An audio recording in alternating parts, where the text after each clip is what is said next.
नमस्कार. मध्य प्रदेशच्या ग्वाल्हेरमधून तुम्हा सगळ्यांचं स्वागत. 4 राज्यांच्या निवडणूक निकालांचं विश्लेषण करण्याचा प्रयत्न अनेकांकडून अनेक प्लॅटफॉर्म्सवरती होतोय.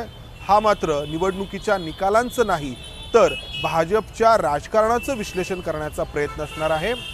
उत्तर भारतातली 3 राज्य भारतीय जनता पक्षाच्या वाट्याला आली आहेत, तर दक्षिणेकडच्या एका राज्याने काँग्रेसच्या पारड्यामध्ये वजन टाकलंय. मात्र हे पहिल्यांदाच घडलेलं नाही. दक्षिण भारतातील मतदार आणि उत्तर भारतातील मतदार यांच्यामध्ये ही विभागणी याआधी आपल्याला अनेकदा पाहायला मिळाली आहे. जो भारतीय जनता पक्ष उत्तर भारतामध्ये अनेक राज्यांमध्ये गेली 15-20 वर्ष, काही ठिकाणी तर 25-27 वर्ष अजिंक्य आहे, त्या भारतीय जनता पक्षाला दक्षिण भारतामध्ये कर्नाटकचा अपवाद वगळता आत्तापर्यंत शिरकाव करता आलेला नाही. याची कारणं या दोन्ही विभागांमधल्या हिंदू धर्माबद्दलच्या लोकांच्या धारणांमध्ये दडलेली आहेत. खरं तर उत्तर भारतामधली लोक देखील हिंदू आहेत, दक्षिण भारतामधली लोक देखील हिंदू आहेत. मात्र हिंदू धर्माच्या बद्दलच्या समजुती, परंपरा, धारणा याबद्दल या दोन्ही भागांमध्ये फरक आहे. उत्तर भारतातील लोकांना जो सनातन धर्म अभिप्रेत आहे, त्या सनातन धर्माचे नरेंद्र मोदी हे सध्या उत्तर भारतातील लोकांना रक्षणकर्ते वाटतात, तारणहार वाटतात. तर उत्तर भारतातील लोकांचे हिंदू धर्माबद्दलचे जे समज आहेत, ते समज दक्षिण भारतातील लोकांना मात्र त्यांच्या परंपरांवरती अतिक्रमण वाटतात. हिंदी भाषेबद्दलचा जो वाद आहे तो याचं एक मोठं उदाहरण आहे. हिंदी भाषा जी उत्तर भारतामध्ये प्रामुख्याने बोलली जाते ती दक्षिण भारतामध्ये स्वीकारली जात नाही. आणि इथेच हिंदुत्वाचा जो मुद्दा आहे तो आपल्याला लक्षात घ्यावा लागतो.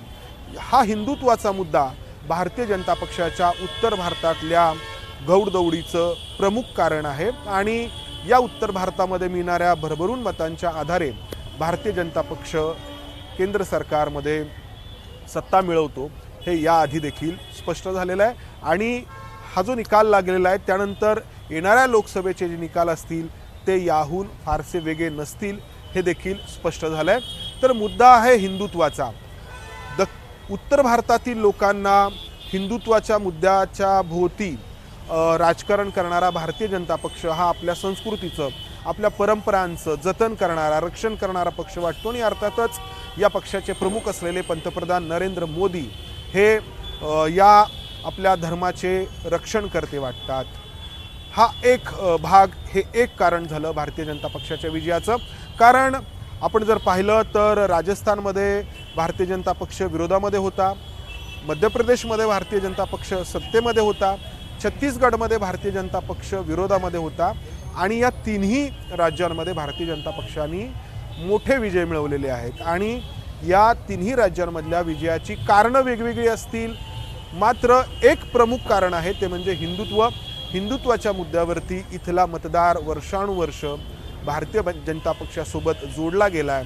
जो मतदार आपल्या बाजूला वळवणं काँग्रेसला या मुद्द्यावरती तरी आज तागायत शक्य झालेलं नाही.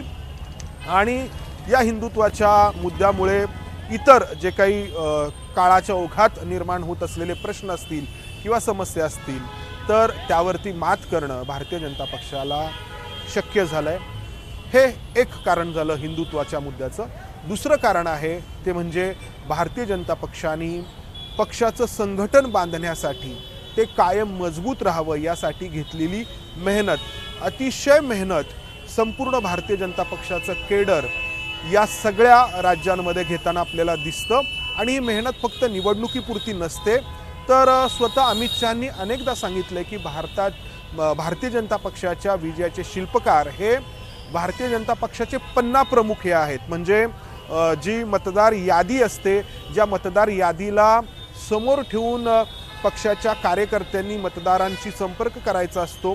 प्रत्येक कार्यकर्त्याला काही मतदार हे नेमून दिलेले असतात की तू या कार्यकर्त्यांशी संपर्क ठेव आणि त्यांना भारतीय जनता पक्षाचे मतदार बनव किंवा भारतीय जनता पक्षाला ते मतदान करतील याची काळजी घे.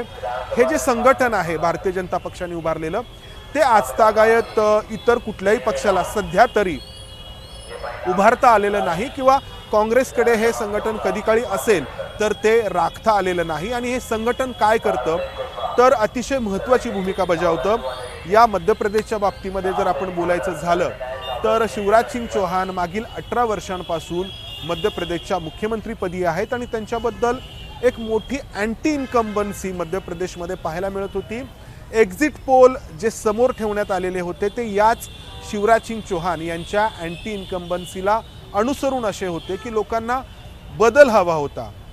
या बदलाला अनुसरून भारतीय जनता पक्षाने पावलं उचलायला सुरुवात केली आणि निवडणुकीनंतर मुख्यमंत्री पदाचे दावेदार हे शिवराज सिंग चौहान नसतील तर इतर कोणी असेल ही चर्चा भाजपच्या गोटातूनच पसरवायला सुरुवात झाली आणि यामध्ये या संघटन म्हणून जे आहे भाजपचं त्यांनी महत्त्वाची भूमिका बजावली आणि त्यामुळं आपोआप मध्य प्रदेशमधल्या भारतीय जनता पक्षाच्या प्रचाराचा चेहरा हे स्वतः पंतप्रधान नरेंद्र मोदी म्हणले।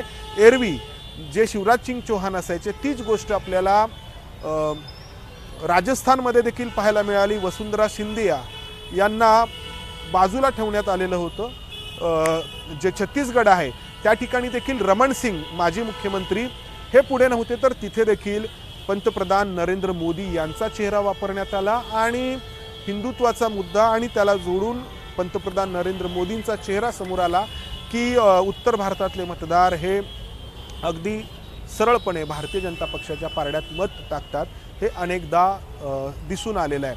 तर हे संघटन अशा पद्धतीनं भारतीय जनता पक्षाचं काम करत होतं। ज्या ठिकाणी नाराजी आहे त्या ठिकाणी लोकांना भारतीय जनता पक्षाला मत देणं किती गरजेचं आहे हे समजावून सांगत होतं। या उलट काँग्रेस हे पूर्णपणे सहानुभूतीच्या लाटेवरती आपल्याला विजय मिळेल यावरती अवलंबून होतं। खरं तर 2018 साली मध्य प्रदेशच्या जनतेने काँग्रेसला कौल दिलेला होता। त्यानंतर 2020 साली ज्योतिरादित्य सिंधिया यांच्या रूपाने काँग्रेसमध्ये बंडखोरी झाली आणि पुन्हा जे आहेत शिवराज सिंग चौहान हे मुख्यमंत्री बनले आणि यामुळे आपल्याला सहानुभूती आहे असं काँग्रेसला वाटत होतं आणि एक्झिट पोल देखील तसेच सांगत होते। मात्र प्रत्यक्षामध्ये भारतीय जनता पक्षाच्या संघटनेने जे काही काम केलं ते वरचं ठरलं। तिसरा मुद्दा म्हणजे पहिला हिंदुत्वाचा, दुसरा जो आहे तो संघटनेचा आणि तिसरा जो मुद्दा आहे तो म्हणजे भारतीय जनता पक्षाकडून अगदी चतुराईने जी निवडणूक प्रचाराची आखणी केली जाते ती देखील अतिशय महत्त्वाची आहे। मध्य प्रदेशच्या बाबतीमध्ये 18 वर्षांची अँटी इन्कम्बन्सी धुवून काढण्यासाठी लाडली बहिणा योजना समोर ठेवण्यात आली आणि या लाडली योजना बहिणींनी योजनेनी जी आहे ती एका अर्थाने जादू केली। सुरुवात झाली साधारणपणे जून महिन्यामध्ये मध्य प्रदेशातील महिलांना त्यांच्या खात्यावरती 1000 रुपये मिळायला लागले आणि दुसऱ्या टप्प्यामध्ये हे पैसे वाढून 1250 रुपये झाले आणि सध्या महिलांना 1250 रुपये मिळतात आणि इथून पुढे या महिलांना खात्यावरती 3000 रुपये मिळतील असं सांगण्यात आलं आणि थेट खात्यावरती पैसे मिळायला लागल्यानंतर अर्थातच महिलांचं भरभरून मतदान जे आहे ते भारतीय जनता पक्षाच्या वाट्याला आलं आणि मध्य प्रदेशमध्ये 18 वर्षांची अँटी इन्कम्बन्सी असताना देखील भाजप मोठ्या बहुमताने सत्तेवरती आला। राजस्थान आणि छत्तीसगडमध्ये काँग्रेसच्या बाबतीमध्ये 5 वर्षांची अँटी इन्कम्बन्सी होती जी काँग्रेसला पराभवाकडे घेऊन गेली। मात्र मध्य प्रदेशमध्ये 18 वर्षांची अँटी इन्कम्बन्सी असून देखील ती भारतीय जनता पक्षाला विजयाच्या दिशेने घेऊन गेली। त्याची ही 3 कारणं। चौथं अर्थातच माध्यमं आणि समाज माध्यमं या माध्यमातून उभारण्यात आलेली प्रतिमा, ही प्रतिमा देखील उत्तर भारतातल्या लोकांच्या मनावरती त्यांच्या विचारांवरती मोठा प्रभाव टाकत असते। भारतीय जनता पक्षाच्या राजकारणाचं विश्लेषण करण्याचा अर्थातच हा खूप छोटासा प्रयत्न होता कारण खूप अंगांनी खूप मोठं असं विश्लेषण करता येईल। येत्या काळामध्ये अनेक जण ते करणार आहेत। हा त्यातलाच एक छोटासा प्रयत्न होता। तुम्हाला जर हे विश्लेषण आवडलं तर कमेंट बॉक्समध्ये नक्की कळवा, नाही आवडलं तर तसंही कळवा। कॅमेरामन विजय राऊतसह मी इथेच थांबतो। धन्यवाद। एबीपी माझा, उघडा डोळे बघा नीट।